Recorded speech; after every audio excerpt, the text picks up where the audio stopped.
કેમ છો મિત્રો? અમારી નવી યુટ્યુબ ચેનલમાં આપ સૌનું હાર્દિક સ્વાગત છે. આજે અમે ગાંધીનગરથી ડબોડા હનુમાન દર્શન કરવા માટે નીકળ્યા છીએ. ડબોડા હનુમાન એ ખૂબ પ્રખ્યાત છે. અહીંના વિસ્તારમાં ખૂબ પ્રખ્યાત મંદિર છે. આ રસ્તાનો સુંદર નજારો આપ સૌ જોઈ રહ્યા છો. ગાંધીનગરથી આનું અંતર લગભગ 15 કિલોમીટર જેટલું છે અને મજરાથી નજીક આવેલું છે આ સ્થળ. આ છે ડબોડા હનુમાન મંદિરમાં જવાનો મુખ્ય ગેટ. આ વિશાળ ગેટ સૌ દર્શનાર્થીઓનું હાર્દિક સ્વાગત કરતો હોય એમ લાગી રહ્યું છે. મંદિરની બહાર અહીં નીચે પગરખાં મૂકવાની જગ્યા કરેલી છે. ડબોડા હનુમાન માટે એવી માન્યતા છે કે તમે જે પણ બાધા લો તે અચૂક પૂરી થાય છે અને બાધા પૂરી થાય ત્યારે અહીં લોક ઘીના અને તેલના ડબ્બા ચડાવે છે. ખૂબ સુંદર અને સ્વચ્છ મંદિર છે આ. અહીંથી મુખ્ય મંદિર તરફ જવાય છે.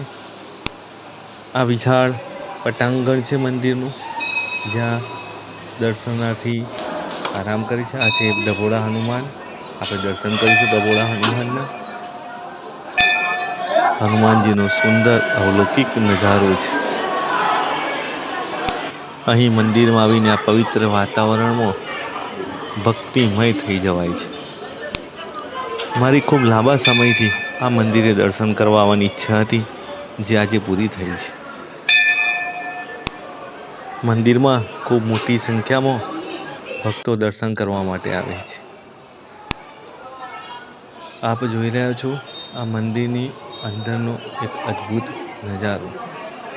અને હા, અહીં તમને શુદ્ધ ઘીની બનાવેલી સુખડીની પ્રસાદી મળે છે, જે અહીં ભક્તો સુખડીની પ્રસાદી દાદાને ચઢાવીને ત્યારબાદ પ્રસાદ આરોગે છે. અને વળી ખૂબ સારી બાબત એ છે કે આ સુખડીના પ્રસાદને ઘરે પણ લઈ જઈ શકાય છે.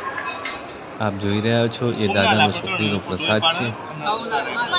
ઘીથી તરબોળ એવો પ્રસાદ ખાવાનું ખૂબ મજા આવી. પ્રસાદનો સ્વાદ પણ એક આગવો સ્વાદ હોય છે.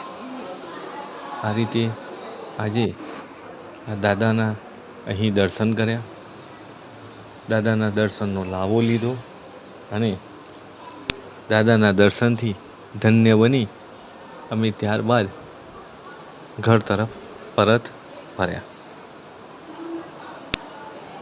આપ સૌને આ અમારો વિડીયો સારો લાગે, ગમે તો લાઈક અને શેર કરજો, અચૂક કરજો.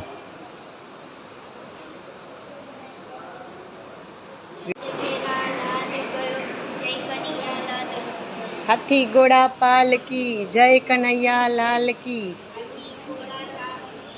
જય કનૈયા લાલ કી.